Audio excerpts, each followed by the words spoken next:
Hello and welcome to the Try Talking Sport podcast hosted by me, Joanne Murphy. Whether you are an athlete, adventurer, endurance enthusiast or simply have an interest in sport, you have come to the right place for inspiration, encouragement, motivation and of course, as always, a little bit of entertainment. Can you believe we are halfway through November already? It will be Christmas in a flash. There, I said it, the C word. I do love the festive vibes though. Wandering through the streets of Galway with the Christmas lights last week was lovely. I even managed to pick up a few Christmas presents. Normally I am panic buying in the week or two before Christmas, so hey, go me. On a complete side note, but on the topic of Christmas presents, we have a limited supply of Try Talking Sport bobble hats currently in stock, available in blue, grey, navy or pink for €15. If you wish to purchase a hat for yourself or as a gift for someone else, you can find them on the website on www.trytalkingsport.com. Now, I can confirm I have gone completely soft since my adventures in Portugal and Turkey. Yes, totally soft, barely braving the cool waters of Galway Bay twice a week. This time last year, I was getting into the sea every single day, brazenly embracing the cold water and thinking nothing of spending 10 to 15 minutes in the water. Now I shriek and say a few choice words as I tentatively walk into the water. I can just about manage 5 to 7 minutes in the cold. Bearing in mind I signed up to the Walrus Open Water Swimming Challenge this winter, I have renamed it my Walrus Challenge, and it looks like unless I toughen up and put on my big girl's bathing suit that I will not complete the challenge at all this year. I guess like everything else, it takes consistency. If I was getting into the water every day, I would acclimatise once again to the cold water and be less of a walrus. Speaking of consistency, if you need some accountability to stay consistent with your fitness during the festive period, be sure to check out our 12 Days of Christmas Challenge running from the 1st to the 25th of December. The idea is that you complete 12 hours of physical activity throughout the period, ideally completing 30 minutes per day of your choice of activity. Some people complete the challenge over the course of a few days, but really the challenge is about making time for yourself on each day. You can choose how you complete it, and when you do, you will be entered into the draw for a whole host of prizes from Santa's sleigh. Pop over to Try Talking Sport to sign up and get your colleagues, clubmates and friends signed up too. Did I tell you it was free to sign up? Go on. You never know what prize you might win to stick under the Christmas tree for 2021. Do also keep an eye on our Try Talking Sport social pages during December, as the Christmas cracker is back with prizes galore to be won across the month, from stocking fillers to presents for under the Christmas tree. You'll be spoiled with the prizes up for grabs. If you wish to add a prize to the stash, then pop me an email to trytalkingsport@gmail.com. We're always happy to get an extra prize for the December challenge and Christmas cracker promotions. Finally, be sure to sign up to our new e-zine, featuring articles of interest, some great discounts and the inside track on supporting your triathlon and endurance sport journey. Sign up over on the website. It takes 30 seconds and I promise I won't bombard your inbox with emails, just the important stuff. Now that I have all the housekeeping out of the way, it's time to introduce this week's guest, fellow Ironman announcer Robson Lindberg from Finland. Robson suffered a brain injury during a hockey match in February 2016. The fun-loving, adventure-seeking, sports-mad athlete had his life changed forever on that day. His injuries from being body-checked included 8 brain bleeds, including an 8mm bleed. Robson had to relearn how to complete some of the most basic tasks we take for granted, including writing, talking and simply moving. Classified as having a traumatic brain injury, Robson vowed to become the world's best TBI patient with aspirations to race at the Ironman World Championships.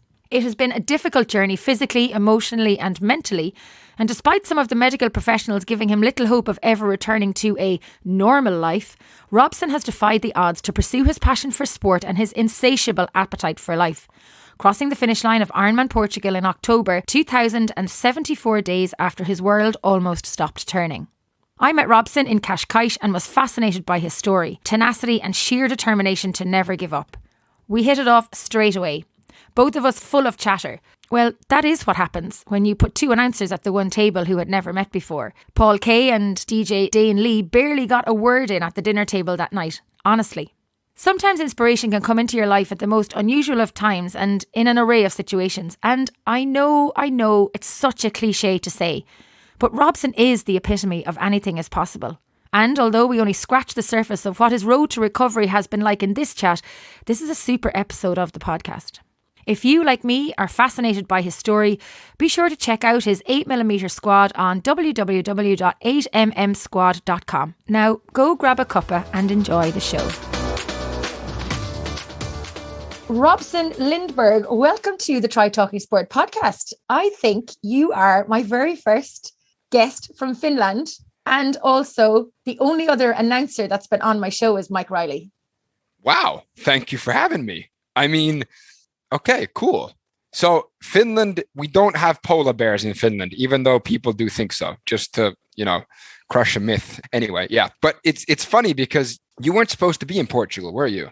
No, I got a late call up to join Paul, Dane and the crew in Portugal for Cascais.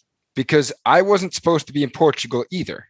I was supposed to race IRONMAN Italy, which I bike bitched for a friend back in 2017, which is a flat course, which suits a person like me that weighs a lot and not like a mountain goat.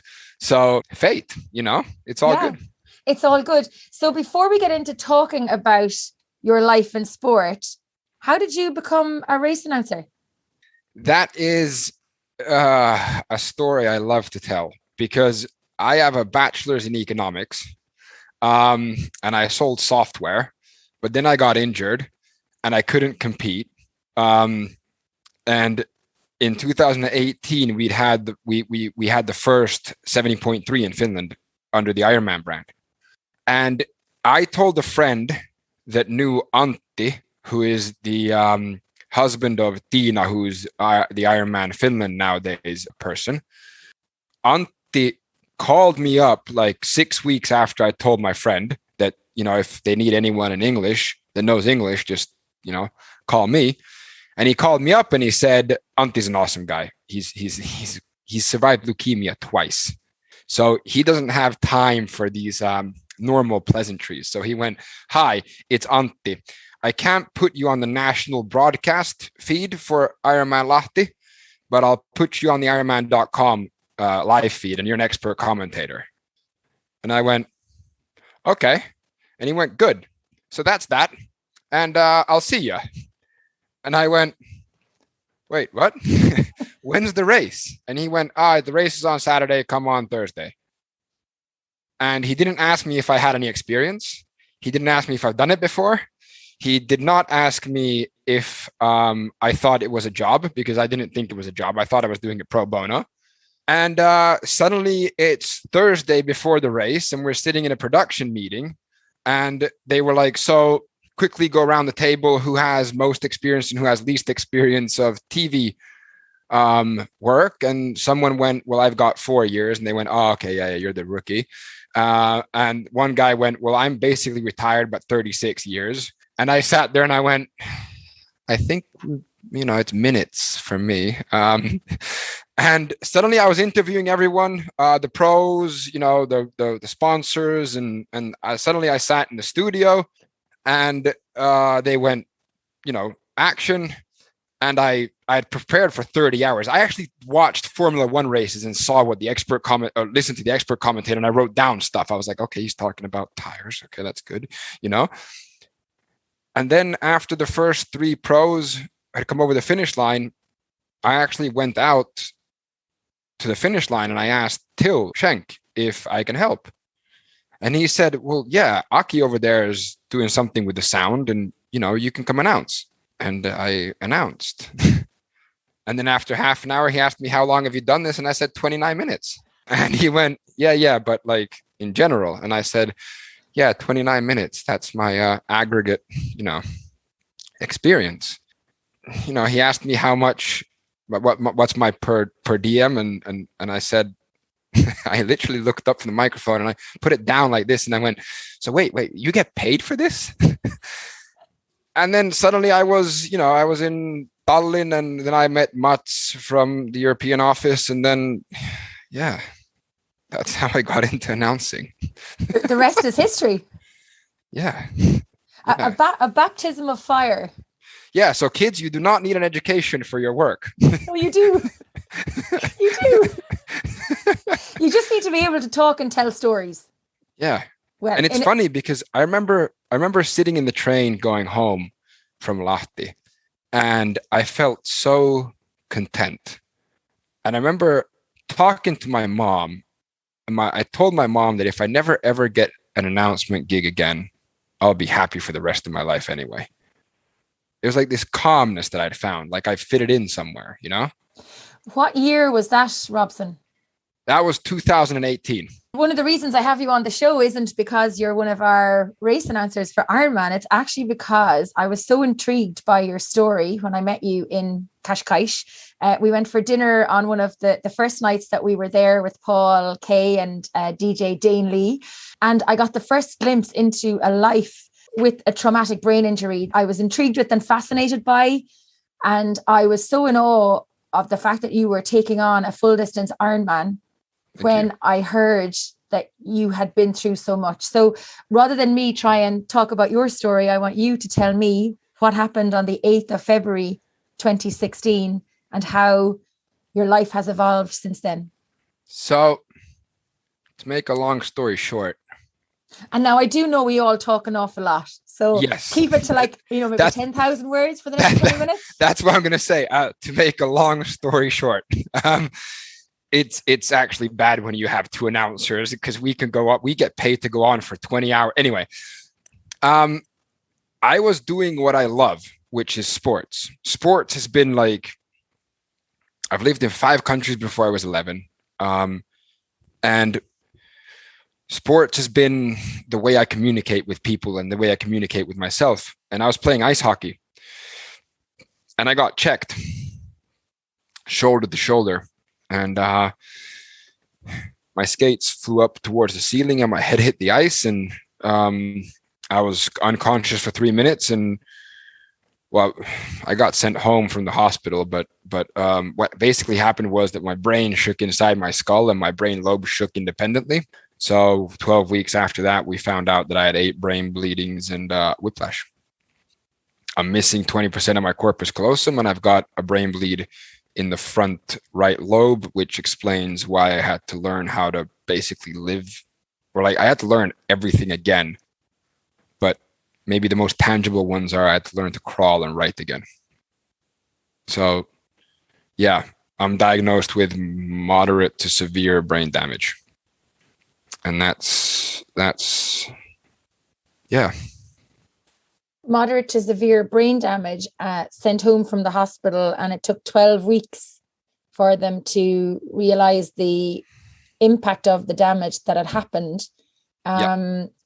You have been to hell and back, basically, in terms of getting to where you are today. So talk to me about 8 brain bleeds. What does that actually mean? To somebody who doesn't understand, what does it mean? That's a very good question because it means a lot to a lot of different people, right? So it's not an aneurysm, but basically what it is when your brain starts going around in your head like a pinball. It hits the wall of the skull, and then it gets basically bruised. And what happens when it gets bruised is that the synapses get destroyed. So basically, we can look at the brain as a blob of fat with electrical currents in the skull that then connect to everything in your body. Our skull in a normal state is surrounded by water, and then there's a thin empty space, and then there's your skull. And then when it starts bouncing around, it bleeds if it hits hard enough. So that's basically what it means. And in the case of the corpus callosum, when that's basically what connects the right and the left brain lobe, since that they moved independently, that's where it ruptured for me, or like the brain bleedings happened. You mentioned having to learn how to crawl and to basically to talk as well from reading your blogs. You had to learn how to talk and to read and to write and everything again. So talk me through what the immediate aftermath of the brain bleeds were in terms of the physical aspects of the injury. I mean, it's not the first time I injured myself. I mean, I've broken a vertebrae in my back and I've broken like both of my thumbs and my nose and all that kind of stuff. I mean, it's not the first time. And being an athlete, I think you can actually attest to this, is that you go, no, I'm fine. And then there's the reaction, well, I don't have a bruise, so everything's fine. But I couldn't recognize my mom when she came to get me from the hospital. And that was the first alarm for my mom. But I didn't, because I did the sports concussion assessment tool, which is a PDF of what the symptoms are. And they're like these kind of vague symptoms where you feel like you're in a fog and so on. And I did that 3 weeks later, and that's when I noticed how bad it was. So the morning after, I slept in my parents' house because of a concussion. You have to be, supervised. And I couldn't drink because my coordination was so off, and I couldn't get my breakfast spoon in my mouth either. And we went back to the hospital, and they said, no, everything's fine. But it kept deteriorating. And it was so bad that I slept everywhere between 16 and 20 hours per day. And I actually, 9 days after I got injured, I went for a 20K run. And everything felt normal, except I was so tired. I'd never been so tired in my life. 2 weeks after, I found myself in Helsinki, where I live in Finland, in the middle of the street, not knowing who I was or where I was going to go. And I Googled myself to my office that I worked for then. And then as time went on, and I got to speak to certain people that knew stuff about brain injuries, all my symptoms that I thought, or all the things that I thought were wrong with me, turned out to be symptoms of brain damage. So the dizziness, the headaches, the fatigue, the aches in my body, the fact that I couldn't feel my right side of my body as well as my left side, which is interesting because although I'm left-handed, I've always been stronger on the right side. Coordination, couldn't walk, and I could only have one light on at once at home.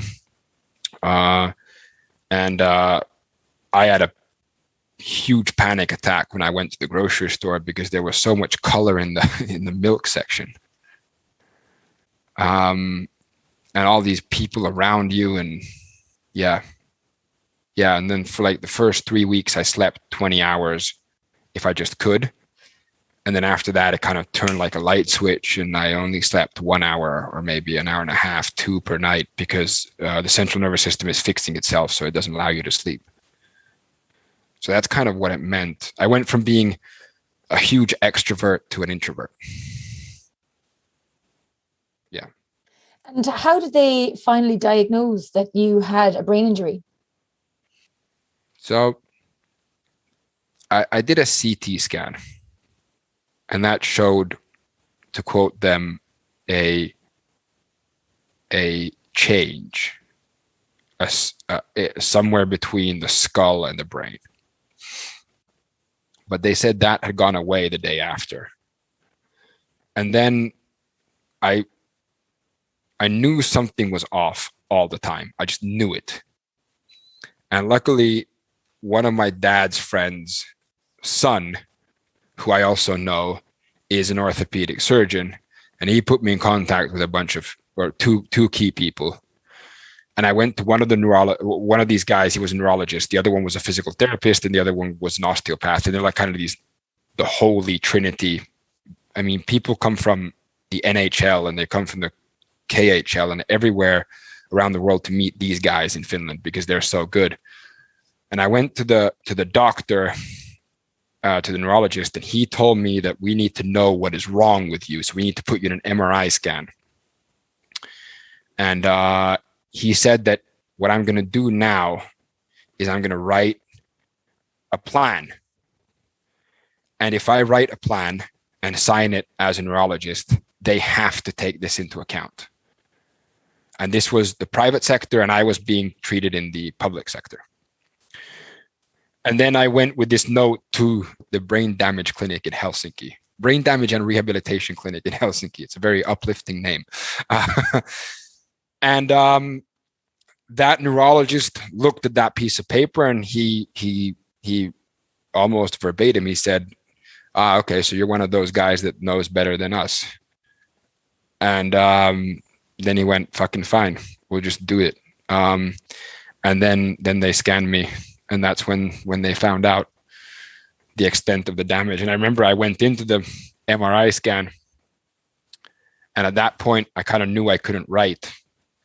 But it wasn't my first time in an MRI scan, right? I think it was my 30th time or something like that. I mean, it's not my first rodeo.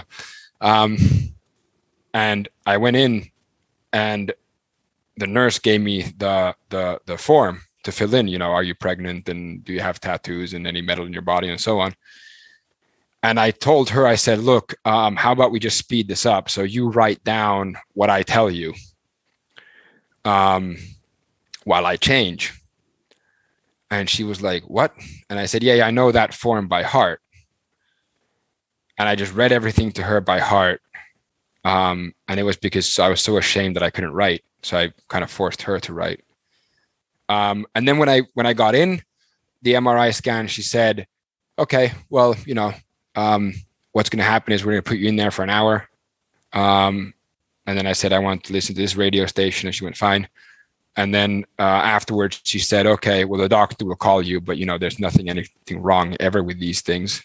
So he's not going to call you anyway. There's nothing to be worried about. And I went home, and it was a Wednesday, and nothing happened on Thursday. And I went, oh, okay, cool. And then on Friday, I got a phone call, and I remember exactly where I was in my apartment. And the doctor went, it's neurologist, this and this. Do you have time to talk about your 8 brain bleedings? And that's when it fucking hit you like a ton of bricks. You know, you sit down. I remember I sat down and I went, what the fuck? And he was really cool. We talked about it for 45 minutes because there's this long-standing triathlon in Finland called IRONMAN that's been around since 1983. And he'd done it a few times. And he told me in terms of what it meant to have 8 brain bleedings, what it meant for you in a triathlon.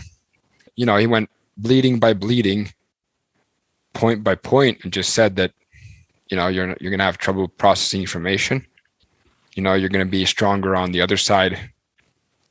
You're going to have headaches. You're going to be tired your entire life.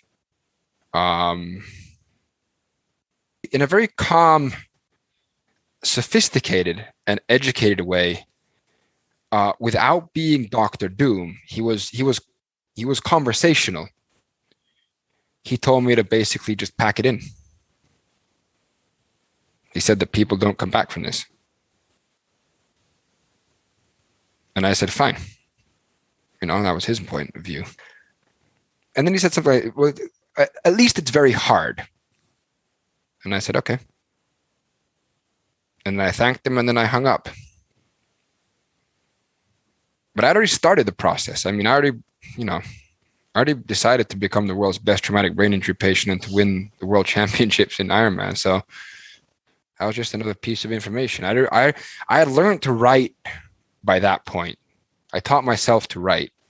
I translated a friend's children's book, and I had to do it by hand because I couldn't look at the computer because it's so bright. So yeah. So it's like, okay, well, you know, those are a list of of symptoms, you know, just fucking, you know, take a lumber and get in line, and I'll deal with you as they come, you know? So what did you do, Robson, to actually get to where you are now? I mean, I know it's detailed very well on your 8mm squad website, which I would highly recommend that people go and actually have a read of that and a couple of those blogs there as to the level of learning you had to go through again to get to where you are today. But like in a brief synopsis, I guess, which is kind of hard to do because it's such a long road, you know, what were the basic things that you had to do again? And this is such a good question because it all boils down to rewiring your brain, right? So the brain's plastic. If that part right there dies and you know about it, that part can actually take over and learn how to do it. You know, you'll be tireder, but anyway, we know that the quad muscle is like a bunch of muscles. So if you just take one muscle out, you know, you can probably still run, but you know, and the most important thing is to have a team of people around you that they necessarily don't believe in what you're doing because they think you're a fucking idiot in a good way, but they're ready to see how far we can go. And I had that. I had a physical therapist, an osteopath, and that neurologist. And actually, the physical therapist, he was the most important in this. And he went, okay, let's rewire your brain. So we started out by me on a spin bike, stationary spin bike, 10 minutes every other day. And every 2 weeks, we'd add 2 minutes, heart rate below 120. And I felt like shit afterwards. It was only 10 minutes, but I felt like crap. And my dad had to drive me to the gym and then drive me back because I couldn't walk because I would get so tired otherwise. And then we did that for like, I don't know, I think it was until we started in March. And I got to 40 minutes in October, where we added 1 minute of raised heart rate to 130. And we did that for like 14 months. And then I swam in the pool 100 meters. And then I added 100 meters every other day. And then in 2017, in August, I started running. I ran the distance between 2 light posts. And then I added a distance every time until I got to a kilometer. And then I added 100 meters every time. So basically, that's what we did. That was the kind of physical thing. Then I did, I looked at a laser pointer. I actually had my hockey stick and my hockey and a ball. And I kind of tried to get my eyes to work together. My left eye had shook so violently in my head when it hit the ice that my nerves were damaged. I had the equivalence of a 75-year-old sight when we started. And then I learned to juggle. I had a friend, he's a friend nowadays, he taught me to juggle with 3 balls, and then I learned to juggle with 4 eventually. Yeah, I learned to write. And then, you just kind of gradually pile everything on. And then I learned how to pay my own bills. I didn't pay. And this is the dark side of brain damage, right? So I didn't pay a single bill for 8 months because I didn't know what it was until my mom came into my apartment and looked at, and she went, that thing has just gotten higher, that stack of bills. And I went, yeah, they keep sending those things. And she was like, you haven't opened anything? And I went, I don't think so. And yeah, that's kind of the compressed version of it. I suppose from a physical perspective, you had a lot of physical things you had to relearn, but from an emotional and a mental perspective, it must have been horrendous. And that thing of waking up in the hospital bed and recognizing your mum, but not really knowing who she was or why she was familiar. And I can't even imagine how tough it was, but I'd be interested to know whether the physical side or the mental side was tougher to get through. That's one of the best questions I've ever been asked. Because as a guy and as someone who was grown up in like a yeehaw, cowabunga, I mean, I used to drive motocross and snowmobiles and You strike me as a type of person that was a totally crazy dude, totally extroverted, the life and soul of the party. And if there was noise being made, you'd be like me, you'd be the one in the corner making the most of the noise and jumping on the tables. Would that be good? Good. From a former life, of course, I'm much more respectable now. That's yeah. And that's why I respect you. And it's interesting because crazy is always a matter of perspective, isn't it? So, when I was 12 when I crashed my first snowmobile into a tree. And I don't mean crazy in a derogatory term. I mean it as in like a fun-loving, mad, like go out and have great crack and be the center of the fun. Yeah, I mean, and it's not like I tried to be it. It's just how I was. You know how it is. I mean, it's just, actually, we sat at my friend's place and played poker once. We were 4 guys. And I was there because my friend had broken his foot or leg or something. And, we weren't even drinking that much. And we just played poker. And suddenly the police knocks on the door and goes, we've gotten complaints from the from the neighbors that you guys have a party in here. And my friend went, just come and look at it. And he went, it's this guy. And then he points at me and I was like, yep, I'm sorry. Anyway. So yeah, that's kind of the way I was. And still it's an interesting thing because when you have that view on life, everything's possible, right? Until it's not. And then you just go, okay, well, let's try the next thing. And when you grow up in a world like that, where you definitely have friends and good friends that you've been through I mean, like we had one example where we had a broken down snowmobile in -25. And I mean, you get kind of close with your friend then because you'll freeze, especially when you're drenched in sweat and so on. But I thought I was immune to the psychological illnesses, and you're not. No one is. And it's interesting because you get busy physically. It's a bit like when someone dies and you see that one person that starts organizing the funeral. And then when the funeral is over, they completely break down. And that I was the person organizing the funeral, so to say. And I didn't know how to care about my mental health. But what I got was a reactive mental illness. And that's because of the trauma that changed my body. I was 30 and I couldn't crawl or write. And I sat December of 2016, I sat a psychiatrist, and my psychiatrist, the second time I saw her, she went, "There's something wrong with you, but I can't put my finger on it." And I went, "Well, just, read my blogs and whatever. And it's all good." And she read my blogs. And then I came to the third time and she went, "Why do you write in third person?" And I said, that's such a good question, because that way they can sit next to me on my shoulder and watch this. And it's better from a point of view for the reader. And she went, "Is it?" And I went, yeah. And she went, "Have you ever written down that I am brain damaged?" And again, it's like someone hitting you with a shovel in the face. And I went, "No." And she forced me to write it down. And I broke down completely because I had done this for 8 months. I had called myself the world's best traumatic brain injury patient. I'm going to win the world championships in Ironman. I'm going to do this. I'm going to do that. I've, gone here and there. And that just opened the floodgates for a decline of mental health, which had been there already. And then, you spiral into depression, and which is all normal. But for me, the most devastating part was when I noticed how big of a toll it's taken on my family. And that was, for me, you can do whatever you want to me, put me through whatever. But to notice how much my family had agonized and worried and all that over me is something I still can't fathom, but it was a very hard pill to swallow. And how did your mum and dad react to the situation?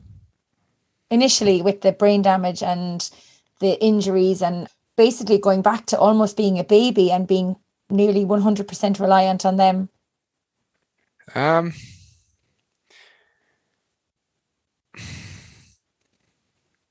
My mom's always been very pragmatic. So she helped me through a lot of this. But it was a blow for my dad. It was a blow because I'm the oldest, right? And we've always done everything together. He's done snowmobiling, he's done, car racing and so on, and especially yacht racing. And for him, it was really tough to see me go from being eventually better at him than all these things. And so it was tough for him. But it brought us closer. But he had a hard time with it, like all men, especially of that age, do. And then it took a toll on my brother and my sister too. And luckily, it brought the family together, and they never accused me of anything. Because that's what happens often to a lot of the times when you look at a concussion, there's nothing on the CT scan, the MRI scan, or whatever. And then people think you're actually faking it to get attention, because it's so intangible, but my family stayed strong and helped me all the way. And it's not all doom and gloom amidst all of what we're talking about, because you do have a beautiful new baby. I do. Who I have an awesome girl. I have an awesome girlfriend too. She's even cooler than the baby because of all the stuff of all the shit she puts up with. Of all the shit she puts up with that I put her through. But yeah, I do. So when did you meet her? I met her a week before Ironman 70.3 Lahti. Or actually, I think it was that Tuesday because it was the same week. So sometimes we spend our anniversary, me at work and she somewhere else. So yeah. Perfect relationship. Absolutely. And your new baby is only 12 weeks old. Yes. She was born on the 20th of August, 2021, which everyone in triathlon knows as the day before Ironman Copenhagen. No, sorry, 2 days before Ironman Copenhagen. Copenhagen is a Sunday race, yeah. I went from seeing my baby for the first time via WhatsApp video call to interviewing Lionel Sanders and Cameron Worth 4 hours later. That's not bad. It's not bad at all. It's not bad at all. I do want to come back and ask, what did you do for your mental health to pull yourself back out of the darkness? That's the question that should be talked about. And I always say that you can resolve everything by talking. And that's basically what I did. Talk. It doesn't matter if it was with my mom or if it was with a friend or especially peer support, right? So you get friends that have the same thing and then you can link their parents with your parents. And first of all, I do not understand how psychologists get on because there's nothing better than seeing a person once a week offloading all your shit onto someone else and then not having to, deal with them or your shit for another week until you go there. But psychologists, neuropsychologists, which is really important. So the I didn't know they existed before this, but neuropsychologists, their task is to map out the extent of your brain injury in your everyday life and how kind of to see what you were to what you are and how you can progress and to get the patient to understand their momentary limitations, their momentary limitations they have momentarily, and then to see what kind of doesn't evolve. And then when because brain damage patients often, TBI patients often do too much without noticing it. And then they come with a 36 to 48 hour delay and you're kind of left like, well, what the hell now? I mean, like, because you don't remember what you did specifically. So a lot of journaling and then talking. And then, the blogs, they were great. And I started talking about it. I started doing speaking engagements. And then I get to talk in schools. I've spoken in about, I think, 60 schools in Finland now. And then they kind of go hand in hand where I jumped the gun on one, but it caught up later, is physical rehab. That was a big thing for mental health and actually doing something, So, yeah. And that's why sports is so important for me. And I was just literally about to say to you, how important was it to have the goal of getting back to sport? Because you started this chat by saying that sport was everything. Everything. So someone once said, I don't have a problem if you aim high and miss, but if you aim low and hit, that's when I get annoyed.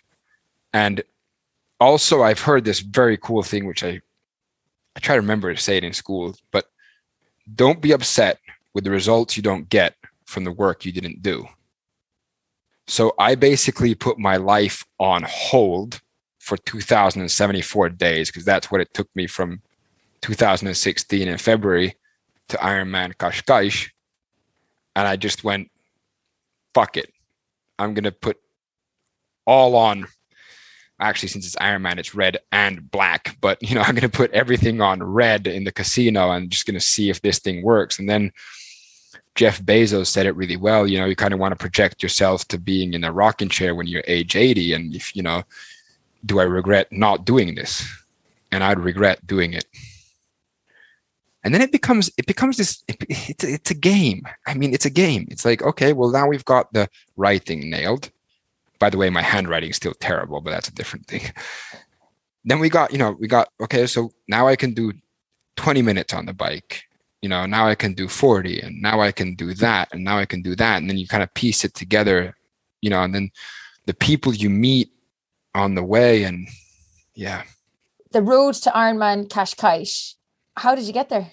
And I don't mean by plane. No, I took the plane. That's what Kimi Räikkönen would say. Yeah, then you get into a car, Anyway, it's interesting because when I look back and I get a question like that, it's everything that I've just talked about. But at some point, you realize that my life took a really interesting turn. And that was 2018 in Lahti when I started working for Ironman.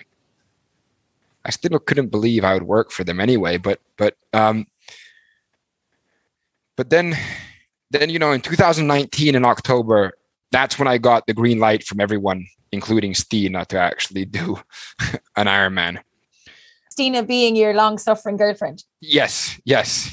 My smarter half. And by the way, I hope to God that someday our baby will start looking more like Stina, because she looks like me at the moment, and that's not a blessing. Anyway, and then we're like, okay, well, I spoke to my coaches. We had the 8mm squad, which is actually an acronym for my biggest brain bleeding, which was 8mm in diameter. And we had put together a coaching environment for a few friends. And I started talking to them like, okay, well, it's pretty clear that I'm a heavy guy. I mean, I weigh 85 kilos and I'm no mountain goat. So, we should look at a flat race. And we're okay. Well, I went, cool. So that would be Ironman Italy.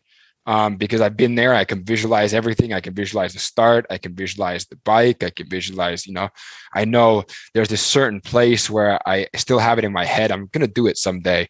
But there's a certain, loop you have in the city where you pass the hotel. And anyway, and that was 2019, and then we went to Bali in 2020. Somewhere in January, you come back, and then, in mid-March, you kind of get out your calendar. And you're like, well, just erase everything, from the calendar. And you're like, fuck that. That was 2020 kind of gone. I actually announced the only full distance Ironman in Tallinn in 2020. There was one, and I announced that. And then I went like, okay, well, pandemic, we kind of have to have a different goal. And then we came up with the stupid 7 Everestings in 7 days in 7 countries. And that kept me kind of occupied. And that was also a good test for how, if I can actually do it. And then, when things started looking up in early 2021, I registered for Ironman Italy. And I was fortunate enough to announce enough races. And it was actually the Ironman Copenhagen race hotel where I met the guys from Ironman Sweden. And they went, "You're Robson." And I went, "Yes, I am." And they went, "Well, you're hired for Jönköping." And I went, "Well, that's on the same date as I'm supposed to be racing." And they said, "Well, we know a few guys from Ironman, so I think we can take care of that." And then they moved me to Portugal. And then I was there. And this summer has been really cool because it was really warm in Finland already from April onwards, right? So I got to do a lot on the bike. And then Cervelo sponsored me with a TT bike. And the local guys from Hube sponsored me with a wetsuit. And then I got a BioRacer deal. And then Amp Human jumped in, and Aerofit and Bear Bells. And, suddenly your race suit looks pretty cool because you got a bunch of logos on it. And you get a ton of help from everyone. And then, a local optician chain sponsored me. So I can fix my Oakley addiction. And yeah. And that's, and then you just go piece by piece, you just do training session by training session. I don't know if I answered your question. No, you didn't. But we got a good name check in for all your sponsors. So it's fine. Oh, yeah. Yeah. So what was the question? How did How did you get to Ironman Cascais, Ironman Portugal? Okay, so we kind of know that you did loads of training and got your training done. You did the Stupid 7 project, and I'm going to tell people to watch the YouTube documentary on that, because that didn't end up being the 7 Everestings in 7 countries because of COVID. But you set a new Finnish record in that by completing 906 kilometers in 56 hours. Is that right? As part of that project. So we'll direct people to go to that, because I am conscious that we are coming towards nearly the end of the podcast. But coming back to Portugal, what was it like standing on the start line? Holy hell. That's one of the most surreal feelings I have ever had.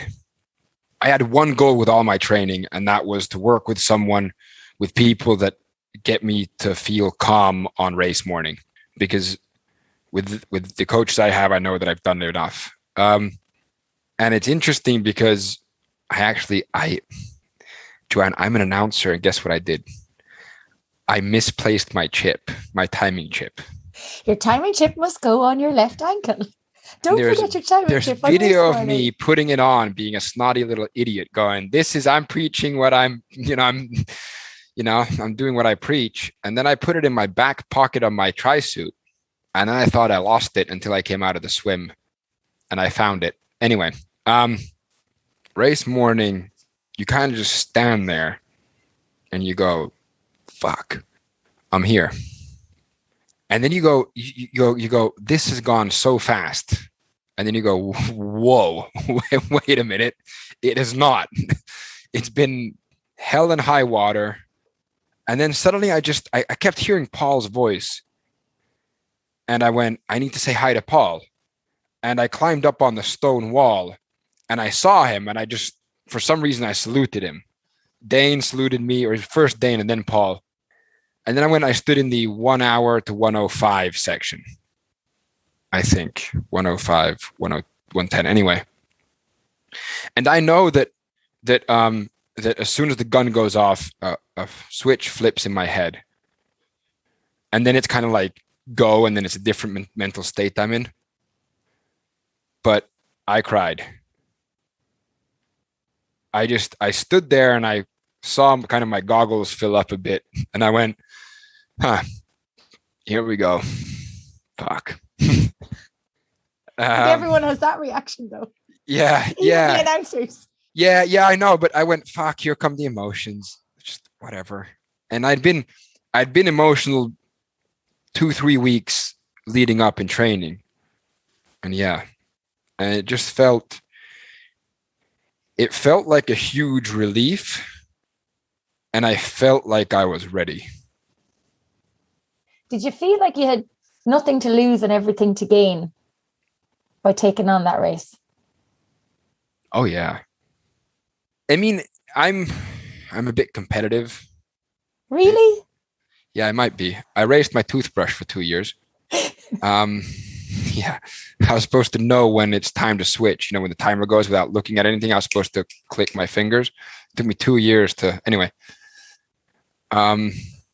There was this part in me that every time I race, there's like, this is where I'm supposed to be. I'm home. I love the Ironman distance because it's such a honest distance. You can't fake it at any point. If you go too hard at some point, you'll pay for it later. I just felt at home. And then it hit me. I went, wait a minute. The guy on the microphone is someone I know. And then I went, and yesterday I met Joanne, and I met DJ Dane, and these are colleagues. And I went, holy fuck. I've not only, done physical rehab, but I've kind of reinvented myself. And there's no way I'm going back to selling software. And then the gun goes off, and then I just love racing. And because I don't race anyone but myself, You only had the small matter of 140.6 miles of racing before you could make your way onto the magic carpet to the words from Paul Either Gray. way, can I just say one thing? If you're looking to set a course record and you're as heavy as I am, Gush is a beautiful place, but don't go there for a personal best. That thing is not rolling and it's not flat the run. I'll tell you that. But it's an honest course. It's a fun course. It is. And the finish line was rocking. Holy hell. That was one of the first races where we got to experience that mass audience that we've had, you know? And it's so cool because Ironman takes over the entire place where we're at. And, you know, you see the Ironman stuff going up gradually, and then you see the guys, the girls come in with their bikes, and everyone's got their stuff on and their compression and that.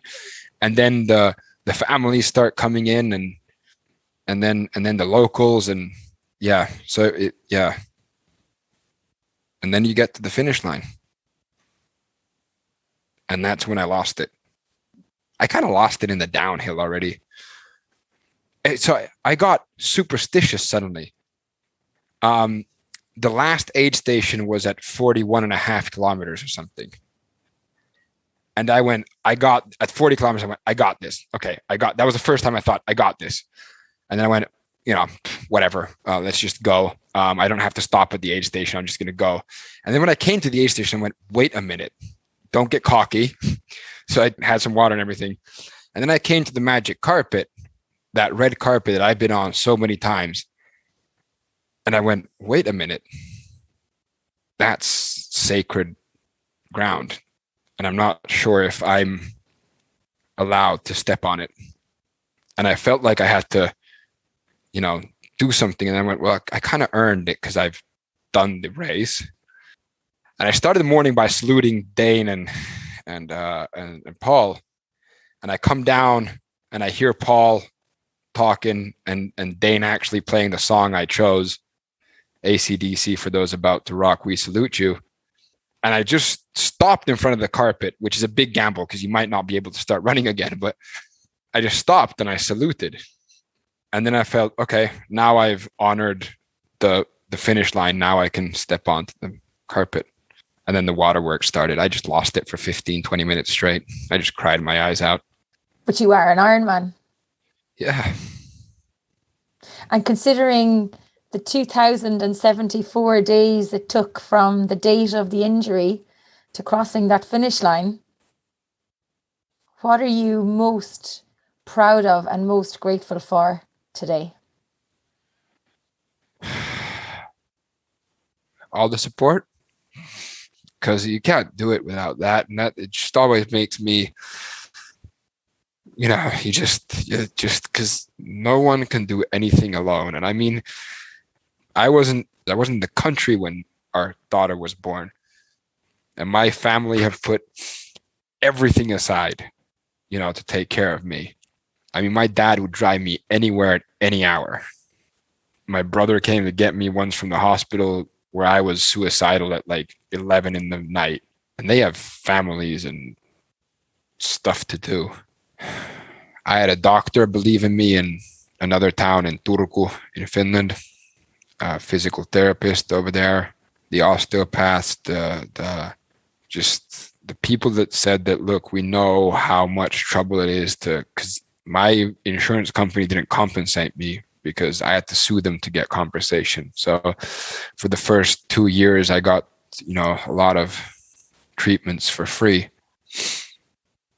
you know, and there's like from Antti giving me the chance to Till giving the microphone to Mads taking a chance on me to Paul wanting to work with me in Finland, and to that one lady who on the second lap of the Ironman Kashkai run looked at me and went, you're Robson from Finland. I was there. Thank you for announcing. And I was like, what the hell is that? You know? I mean, it's just, you can't do anything alone, you know? And when you look back to your life pre-February 2016, and you look at it now, do you think you would have achieved everything that you've done if life hadn't taken such a bumpy turn? So this is what I say. It's actually funny because I got home from Panama on the 4th or 5th of February.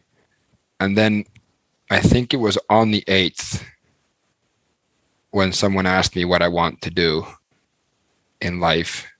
And I said, I want to change the world. And, you know, people go, well, how? And it's like, well, I don't know. This is the best thing that's ever happened to me. It's by far the most painful shit I have been through. But it's given me a chance to show myself what I can do as long as I keep myself accountable. And what are the outcomes for the future? What are the plans? So now I'm free. Now I've done my Ironman. Which means that there's a huge weight off my shoulders. Now you just need to qualify for the World Championships. Exactly. So that's my plan for next year. And I might do it a bit smarter next year to actually race before the announcing season. And if anyone knows how to get a baby to sleep a bit longer, I'd be more than happy to. White noise on the turbo. Yeah, but I'm not gonna do turboing through the entire night. I have a few. I have this bucket list. I want to do the North Pole Marathon. I want to do the Great Wall of China Marathon. I want to do ultra distances running, and I want to do the Race Across Americas. I want to announce like every Ironman in the world. I love doing these kind of things, podcasts, and I love speaking in schools. And hopefully, in the future, I'll have a few world records and stuff like that. And from a health perspective, what's the prognosis, for 10 years, 20 years down the line? Yeah, that's a good question. That's a good question because the only thing that doesn't seem to get better is the fatigue, the tiredness, and then the fact that if I have to write in front of a computer, I get so tired after an hour and a half, an hour, that if I do that many days in a row, I can't get up from bed. You have to reinvent yourself to get something that can pay the bills without having to sit in front of the computer. And that's why announcing is so good, because you're outside. Yes, we do have a lot of work to do behind the scenes on laptops and all that kind of stuff. But by comparison to a Monday to Friday 9-to-5 job, it's minimal. Yeah. I mean, there's no way at gunpoint you can get me into a 9-to-5 job anymore. Besides, I suck at it. Because I used to work for a credit card company, Visa here, and I just broke the rules all the time. I mean, I literally biked to give a customer a credit card once. And they went, "That is not cool." And I went, "Well, she was in a hurry. So, and I like the bike. So what's the problem?" And they went, it has to be sent by mail because there's this security thing. And I went, okay, well, whatever. So maybe we need to get you to Ireland to race. Oh, hell yeah. I love that. What are you doing on the 14th of August next year? Oh, that's Finland. Oh, we have a 70.3 and a full distance race in Ireland. So you want me to do both? Well, we can choose one or the other. I was actually thinking about doing two, like a full distance and a half distance. That would be pretty good. Maybe you could do that in Cascais next year. You do the 70.3 and the full. Could you imagine? I know a guy who's actually doing the 70.3 in Swansea on the 7th of August, and then he is going to Ireland and he is doing the half and the full. His name is Russell Williams from Wales, and he'll love the fact that I've just given him a massive shout out. What did you say his name was? Russell Williams? Russell Williams from Wales. Big shout out to you, dude. You are mental in a very good way, and I salute you. I salute you, sir. I've seen Luis Alvarez do Gallimar, and then he came down to Copenhagen to do that. And then he did, I think it was Mallorca, and then he flew to Chattanooga that night. So I want to start racing all of these things, like for next year, I'm definitely looking for a boring course where you can like basically see the entire 180 kilometers, that way, because it's so flat. Well, Robson, it's been an absolute pleasure chatting to you. As I said to you when I met you, I was fascinated by your story, and then reading your blogs. Congratulations on all you've achieved. I can't wait to see you qualify for Kona, set a few records, and I'm going to look forward to following all of your progress. And hopefully someday Ironman will put us together on the microphone. I was just going to say, in the world. I was just going to say, like, this is for me what Ironman is all about, right? I mean, because we hit it off directly, you know, like it was the same loud energy, which I just love. And then you talked to me about your bike races, and I went, yeah, this is cool. This is a cool chick. So I can't wait to get to work together, you know. And this is what I love about Ironman, that we actually connect people around the entire globe. So thank you. It's been an absolute motherfucking pleasure to be on the podcast. Thank you. And that's where we end it. Thanks for tuning in. I hope you enjoyed this episode. Don't forget you can get in touch with any feedback or guest suggestions by emailing me on trytalkingsport@gmail.com. I'd love to connect on social media. You can find me on Facebook, Twitter, LinkedIn and Instagram. Pop by, say hi, let me know what you think of the show. Pop a review on our Facebook page or on Apple Podcasts if you so desire. We'd love to hear from you. If you are new to Try Talking Sport, please do check out some of our previous episodes. You will be both impressed and inspired by our guests. Until next time, stay safe, keep smiling, and remember, keep looking for fun and adventure in every day.